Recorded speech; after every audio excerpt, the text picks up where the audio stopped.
सराव संच 9.2 आपण पाहतोय. पाठीमागच्या तासाला सराव संच 9.2 मधलं पहिलं उदाहरण तुम्हाला सोडवायला सांगितलं होतं.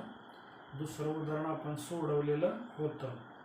शिवाय ती सोडवून दिलेली उदाहरणं होती. त्यातली 3 पैकी 1 उदाहरण आपण घेतलं होतं. राहिलेली 2 उदाहरणं तुम्ही स्वाध्यायासाठी सोडवलेली असतील.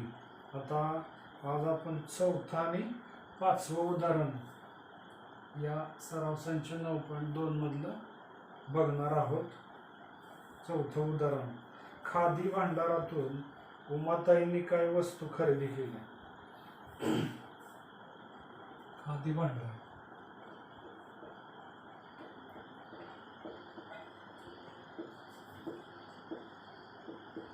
उमाताई.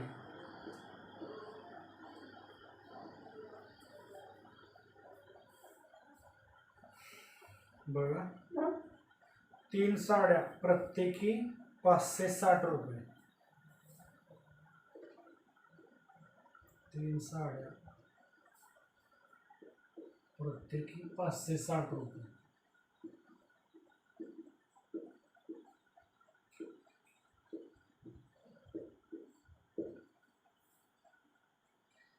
मधाच्या 6 बाटल्या प्रत्येकी 90 रुपये.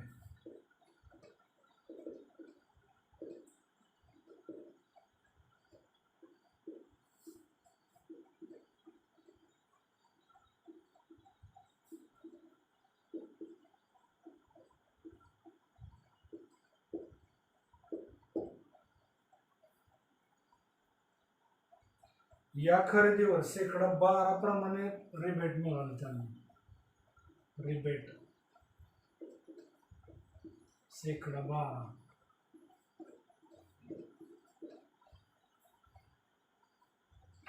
तर उमाताईंना या वस्तू केवढ्याला मिळाल्या? किती रक्कम द्यावी लागली उमाताईंना हे काढायचं.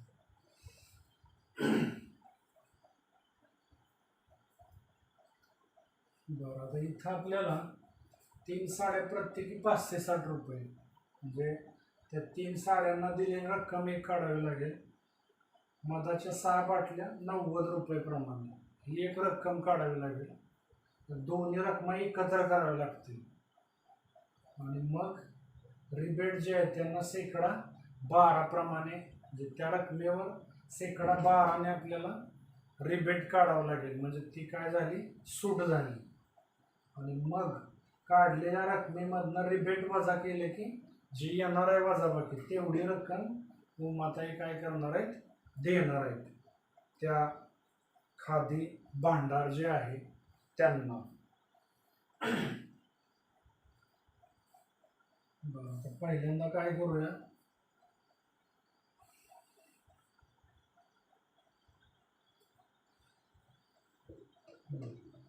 तीन साड्यांची किंमत.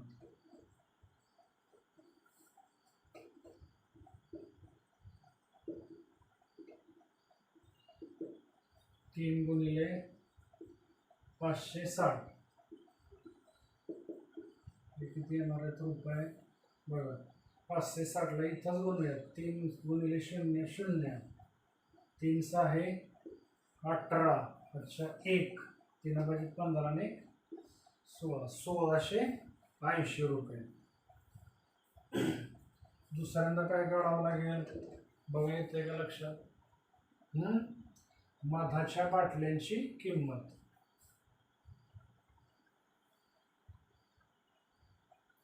सहा मधाच्या बाटल्यांची किंमत.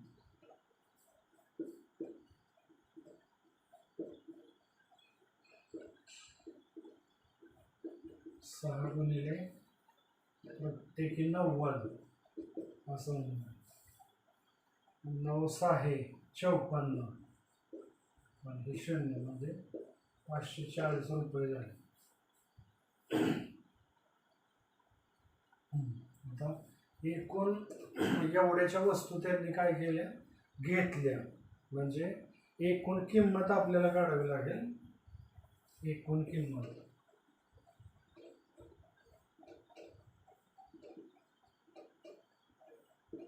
बरोबर 1680, त्याच्यामध्ये 540,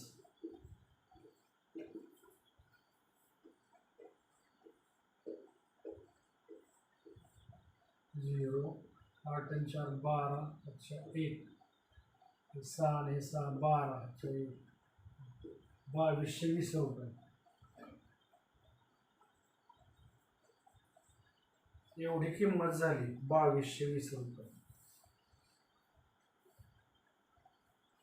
आता त्यांना रिबेट दुकानदार देणार रिबेट आणि दुकानदाराला शासन देणार.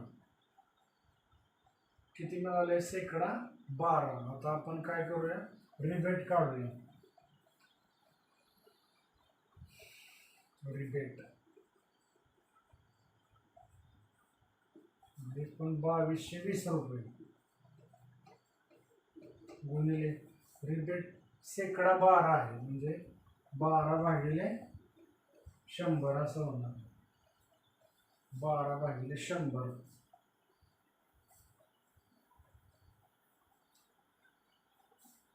आता आपल्याला माहिती आहे 100 भागल्यानंतर आपण 2 दशांश पाठीमागे येतो म्हणजे इथं येणार आहे. इथं बघा, इथे म्हणजे हे 100 भागल्यानंतर येणारा निष्कर्ष आहे तो. म्हणजे थोडक्यात आपण तो अर्थ काढतोय. भागाकार आपल्याला बाजूला करता येईल, काय अडचण नाही. म्हणजे 22.20 येणार 100 भागल्यानंतर. 22.20 इथे येणार दशांश. 2 पाठीमाग काय येतोय? 2 शून्य आहेत म्हणून 100 मध्ये. आणि गुणिले हे 12, 22.20 म्हणजे आपण 22.2 लिहिलं तरी चालतंय. गुणिले हे 12, 12 2 24, अच्छा 2, 12 2 24 आणि 2 26, अच्छा पुन्हा 2, 12 2 24 आणि 2 26. इथं दशांश चिन्ह आहे म्हणजे एक अंक पुढं आहे म्हणजे इथं येणार आहे 266.40.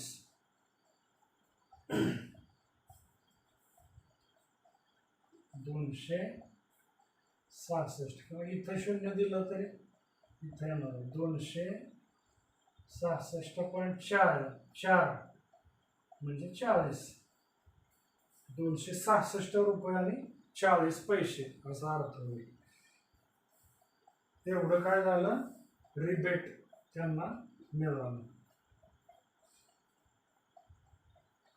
तर उमाताईंना या वस्तू केवढ्याला मिळाल्या? तर उमाताईंनी दिलेली रक्कम असं म्हणूया, अमाऊंट पेड बाय उमाताई. उमाताईंनी दिलेली रक्कम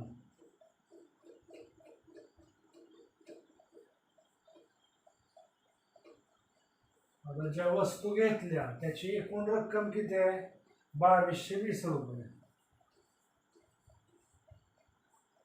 तर त्यांना किती रिबेट म्हणजे किती पैसे कमी झाले? रुपये 266.40.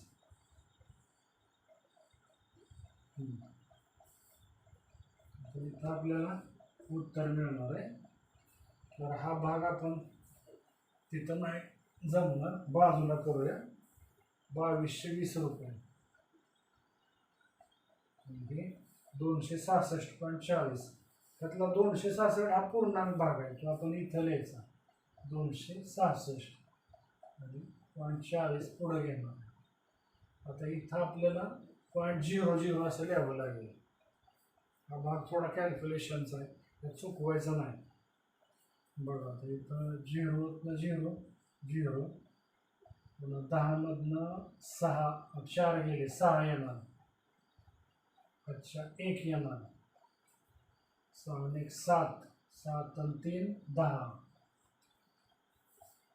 पुन्हा अच्छा येणार आहे 6 आणि 1 7, आणि 7 आणि 5 12, पुन्हा हातच्या येणार आहे. 2 आणि 1 3, 12तनं 3 गेले 9. पुन्हा हातच्या येणार 1953.60. 1953.60 म्हणजे 1953 रुपये आणि 60 पैसे एवढी रक्कम त्यांना द्यावी लागणार आहे. Amount paid 1953.60.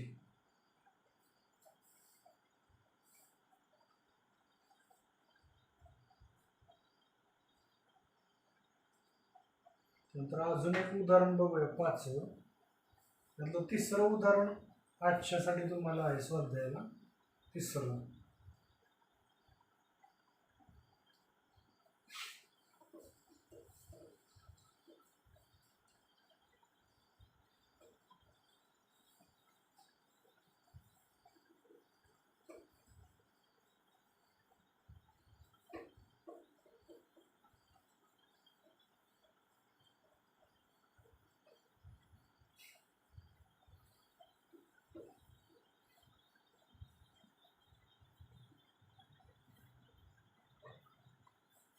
उदाहरण बघूया.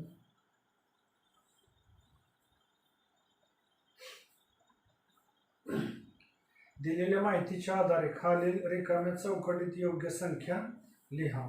असं उदाहरण आहे. Use the given information and fill in the boxes with suitable numbers. काय दिलंय बघा. एका दलालामार्फत श्रीमती दीपांजली यांनी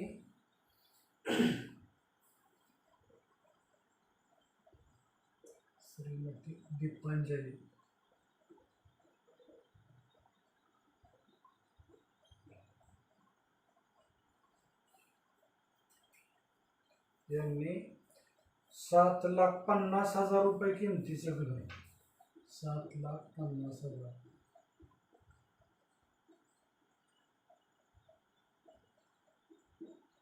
किमतीचं घर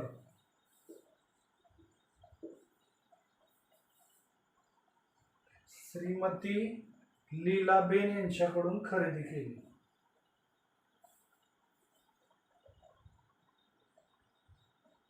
श्रीमती लीलाबेन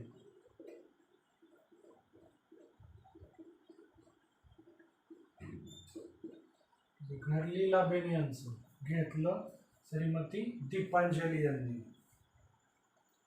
दलालाने दोघींकडून प्रत्येकी 2% दलाली घेतली.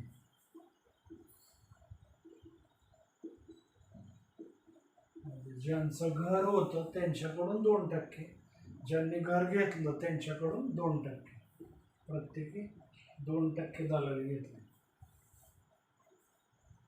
तर एकूण 5 याच्यामध्ये मुद्दे आहेत. पहिल्यांदा बघा, श्रीमती दीपांजली यांनी घर खरेदीसाठी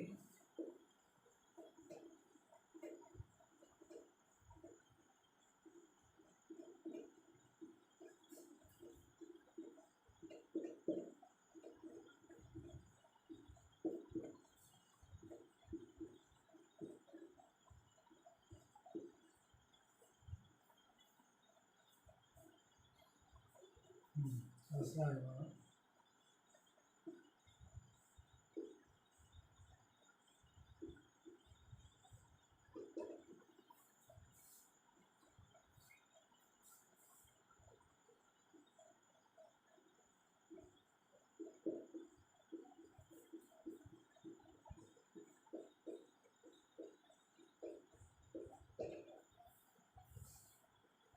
बघा, श्रीमती दीपांजली म्हणजे ज्यांनी घर घेतलेलं आहे, त्यांनी घर खरेदीसाठी किती दलाली दिली?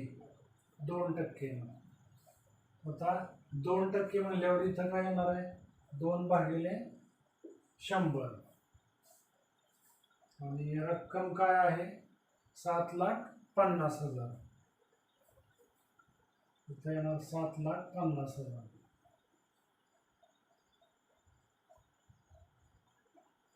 असं मग आता 100 इथं भागल्यानंतर ही 2 शून्य जाणार, म्हणजे इथं 2 राहणार, म्हणजे 75 वर 2 शून्य असं राहणार.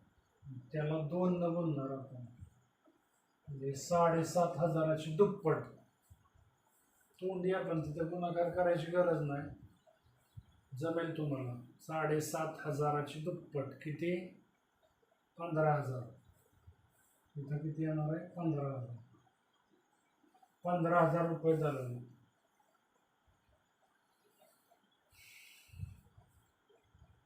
दुसऱ्यांदा काय विचारले बघूया. लीलाबेन यांनी घर विक्रीसाठी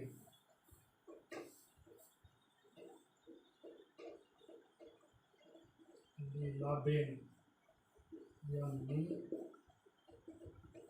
त्यांचं घर आहे ना, यांनी घर विक्रीसाठी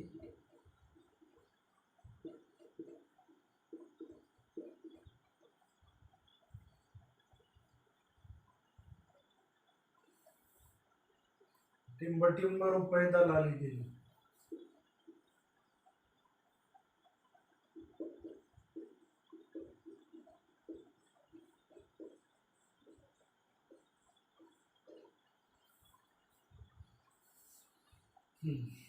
दीपांजली यांनी जेवढी दिली तेवढीच लीलाबेन यांनी दिली.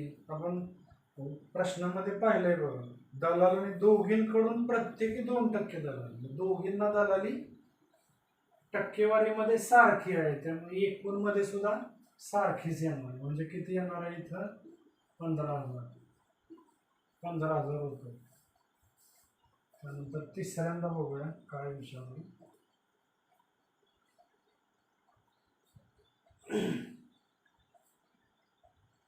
दलालास या व्यवहारात एकूण किती रुपये दलाली मिळाली? दलालास या व्यवहारात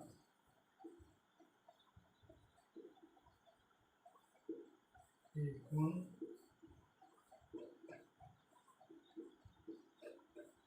किती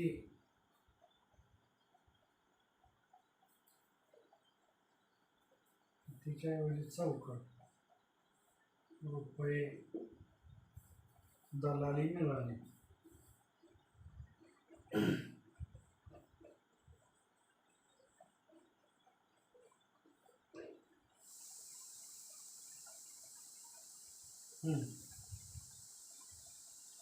दोघींकडून 15,000 रुपये. म्हणजे किती होणार आहे? 15,000 आणि 15,000 किती किती होणार? 30,000. 30,000 रुपये दलाली त्याला मिळाले.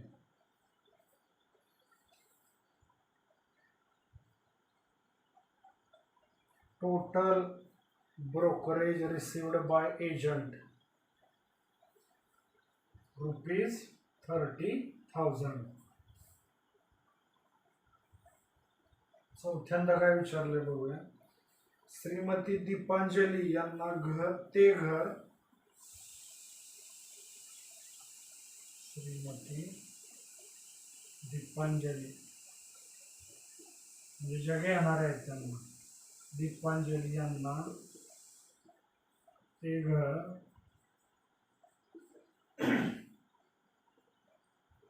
टिंब रुपयास मिळाले.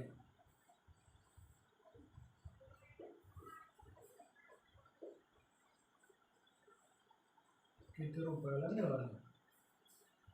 चला काय विचारले. The cost of house Shrimati Deepanjali paid.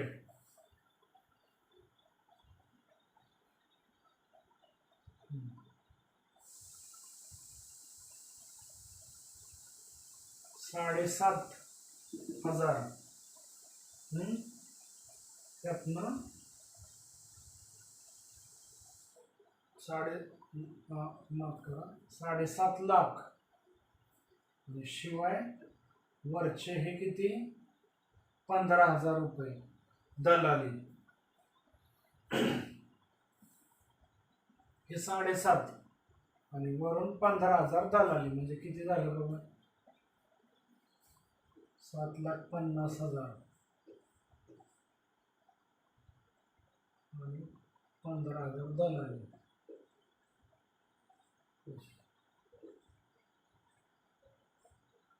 5 5 अधिक 6 7,65,000. 7,65,000 रुपये त्यांना द्यावे लागले दीपांजली यांना.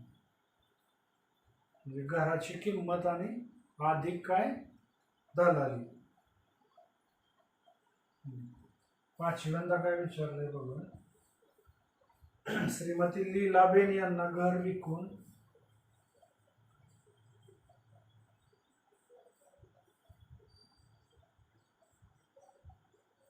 लीलाबेन यांना घर विकून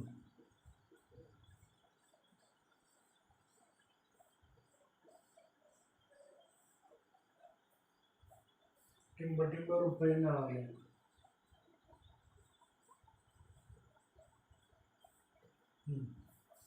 त्यांच्या घराची किंमत 7,50,000. त्यातनं त्यांना किती द्यायची दलाली, ब्रोकरेज 15,000. म्हणजे 15,000 कमी मिळणार ना त्यांना 7.5 लाख मधून. म्हणजे 7.5 लाखातून 15,000 गेले. बघा काय होते, ते 50,000 15,000 कमी करा, किती, 50 मधून 15 35, म्हणजे 7,35,000. 7,35,000 एवढे रुपये त्यांना मिळणार आहे. The selling price of house for Shrimati Leelaben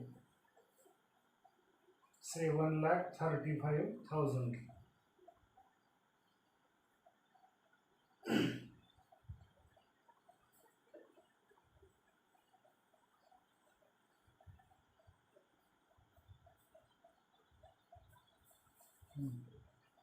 पहिल्यांदा दोघींनी दिलेली दलाली काढली, सेमच येणार आहे प्रत्येकी 2% दिल्यामुळे. पुन्हा दलालाला किती मिळणार आहे, दोघींकडनं 15,000 म्हणजे 30,000 रुपये. श्रीमती दीपांजली घेणाऱ्याला घर त्याची किंमत अधिक 15,000 रुपये त्यांनी दलाली दिली म्हणजे 7,65,000. आणि शेवटी श्रीमती लीलाबेन यांना घर विकून किती मिळणार. आता घराची किंमत 7,50,000चं घर आहे, ते ठरवलंय त्यांनी व्यवहारात. त्यातनं त्यांना 15,000 रुपये दलाली देणार आहे म्हणजे 15,000 कमी मिळणार आहे म्हणजे किती, 7,35,000. असं हे उदाहरण आहे. आजच्यासाठी फक्त तुम्हाला तिसरं उदाहरण सोडवायचं आहे. अशा पद्धतीनं हे जे 9वं प्रकरण आहे सूट आणि कमिशन त्याच्यामधला बराचसा भाग आपण सोडवलेला आहे. सूट म्हणजे काय, त्यानंतर कमिशन, सूट कमिशन, त्यानंतर रिबेट आज पाहिलेलं आहे. काय सोडवून दिलेली उदाहरणं पाहिले. बहुतेक उदाहरणं आपण सराव संच 9.1 आणि 9.2 मधली पाहिलेली आहेत. तुम्हाला स्वाध्यायासाठी जी उदाहरणं सांगितली होती ती उदाहरणं तुम्ही पूर्ण करायची आहेत. अशा पद्धतीनं हे 9वं प्रकरण या पद्धतीनं आपण सोडवलेलं आहे. अजूनही असं दिसतंय बरेच विद्यार्थी ह्या ज्या तासिका आपण घेतोय यूट्यूबवर अपलोड करून तुम्हाला लिंक देऊन, काही विद्यार्थी पाहत नाहीत. फक्त जे विद्यार्थी पाहतायत त्यांचं खरं अभिनंदन. आणि याचबरोबर तुम्ही आणखी एक काम करायचं, बाकीच्या मित्रांबरोबर चर्चा करा की 9वं प्रकरण सरांनी यूट्यूबवर स्वतः तासिका घेऊन त्याच्या लिंक आपल्याला पाठवलेल्या आहेत. तर त्या राहिलेल्या विद्यार्थ्यांनी हे प्रकरण या पद्धतीनं समजून घ्यावं. मी ज्या पद्धतीनं शिकवले त्या पद्धतीने समजून घ्यावं. अशा पद्धतीने तुम्ही त्या विद्यार्थ्यांना निरोप द्या. ठीक आहे. अशा पद्धतीने हे 9वं प्रकरण संपलेलं आहे. या ठिकाणी थांबूया. धन्यवाद.